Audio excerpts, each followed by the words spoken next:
This is DW News, live from Berlin. Anger swells in Hawaii. There's criticism that authorities' lack of action led to such a high death toll in recent wildfires. Emergency crews are still searching burnt-out buildings for human remains. German Finance Minister Christian Lindner pays a surprise visit to Kyiv. It's Lindner's first trip to Ukraine since Russia's full invasion. It comes as calls grow for Germany to send Taurus cruise missiles to help the country defend itself. And activists in New Zealand use the Women's World Cup to highlight the taboos surrounding menstruation. They want girls to take up sport without fear.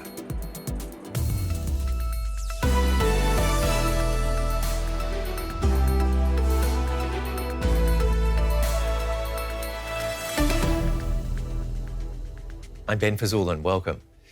Anger is growing over authorities' response to the deadliest fire on US soil in over a century. In Hawaii, the death toll is close to 100, and emergency crews have only managed to scour a fraction of the disaster zone. Many residents on the island of Maui say they received no warning, despite having one of the world's best emergency alert systems. The reality of the tragedy is slowly setting in. This man can't stop staring at the car he escaped as the flames approached. He was traveling with 3 friends and their dogs. I ran out of the car and ran for my life, ran down to the ocean. I was only a quarter mile from the ocean, and they stayed in their car. They died with their dogs and everything. The fire caught many on their way out of Lahaina. Search and rescue crews are looking for hundreds of people who are still missing. The U.S. National Guard and Army are pitching in to help and assist with firefighting efforts. And this is Joel and Adela. As the death toll rises, many have not given up looking for their loved ones. We've been to a lot of hotels inside Lahaina, but none of them are there. So we've been to police station, we called Red Cross, anywhere that we can find them, but nothing, no zero. Dozens of volunteers and community members have stepped up to help each other, with volunteers and neighbors offering places to stay, transportation, clothing, and food. Seeing people that I know and that I love, their homes are gone, you know, it's traumatizing, you know, and I've been trying to not cry this whole time, been trying to be strong for everybody, you know, but I'm so hurt by everything that's happening. Questions are mounting over the emergency response to the fire. Residents say there were no warning sirens, no mobile phone alerts. Authorities have launched an investigation into the official response to the deadly wildfire, hoping to provide answers to those who have lost so much. DW's Conchi Moya is on the Hawaiian island of Maui. Tell us a bit about what you've seen there. Well, it was when the fire started, I was in the middle of the island where it's green and nothing was happening, but there were fires close. And we started receiving notifications on the phone that we had to, some people had to evacuate. But in Lahaina, the people that I've seen firsthand who've lost their houses, they didn't hear absolutely anything. They're traumatized. That's what we're seeing. Here, where I am right now in Paia, life is going normally. There's tourism. It's away from the fires. But on the West Coast, it's different. We could still smell the smoke some days ago. And everybody's talking about what's happening and what they're going to do, because people have no houses right now. There are many shelters in place, like about 11, and people are volunteering. It's like people are housing the people without houses, and they're helping each other. It's something they call the spirit of aloha here, and it's really something special and unique of this place. They've been even hosting tourists, and providing supplies.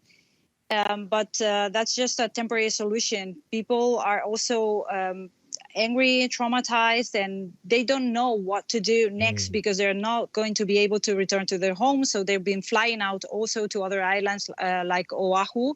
Hawaiian Airlines is offering flights for $19 so people can get to other islands, or some people are flying also to the mainland and trying to stay some weeks until they figure out what they're going to do next. And by from what you say, it sounds like some of those fires are still burning. Is that a reason why such a small fraction of the disaster zone has been searched for missing people? That's one of the reasons. Like in Lahaina, which was the main touristic town that was destroyed, they contained 85% of the fire, and there are also other fires still going on in other parts of the island, like Kula. So it's that's hampering the efforts, but also it's a amount, like the magnitude of the destruction is like huge. It's an area that's contaminated. There are houses with asbestos, so you have to get in with protection.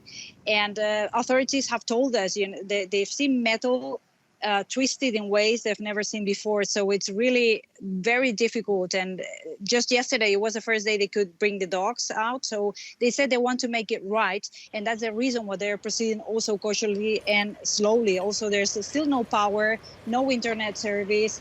And it's been really difficult to identify also the victims, which they want to do it right. They've been encouraging like families who have missing people to take DNA tests, because up till now, the bodies that they have identified, almost none of them could be, they're just John Does. So it's that's what's hampering the effort. Okay, so there are concerns obviously about those pollutants, including asbestos, which could still be in the air and water for weeks to come. How are local officials justifying the accusations that we've heard of mismanaging this crisis? Well, they haven't really responded to those questions. We were asking that like about 5 times in the press conference yesterday, and they refused to give an explanation. They just say it's not the time. And well, they're saying also they could not foresee that this was going to happen. And also the strong winds going 80 miles per hour were hampering all the efforts that they were doing. But the truth is, people are angry because there are protocols in place that didn't work. I heard these sirens just last week, and they actually worked, but they were not heard around the island. Because there was no service, also no power due to the hurricane winds that took the power off. Well, then the disaster was just unstoppable. DW's Conchi Moya in Hawaii. Thank you very much for bringing us the latest there from Maui. Journalist Naka Nathaniel is in Hawaii. Could you bring us up to date and tell us what the situation there is like now? Right now, it's moved on from being a rescue operation really to being a search operation in Maui. The Governor Josh Green gave a press conference, he actually gave a very good update explaining exactly where we are in Hawaii, and as we're trying to get everything set up for a much longer process where we're going to need a lot more help than what's already been in place, but also trying to figure out how to implement that help smartly. Naka, can you explain to our viewers why this search or recovery effort now is taking so long? So Hawaii is a set of islands, and getting help to Maui is incredibly difficult.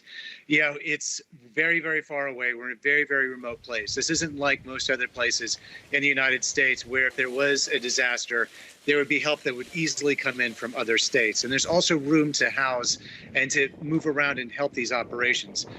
Sadly, our islands are very, small, and that's when we've come to understand very, succinctly, in these past couple of days, is that we're in a tough situation. We heard in the report, no sirens, no mobile phone alerts. What went wrong? There's a lot to figure out exactly what went wrong. So Hawaii has one of the most highly developed systems of early alert systems, especially because of the tsunamis that have devastated, Hawaii in the past. And we have a great system.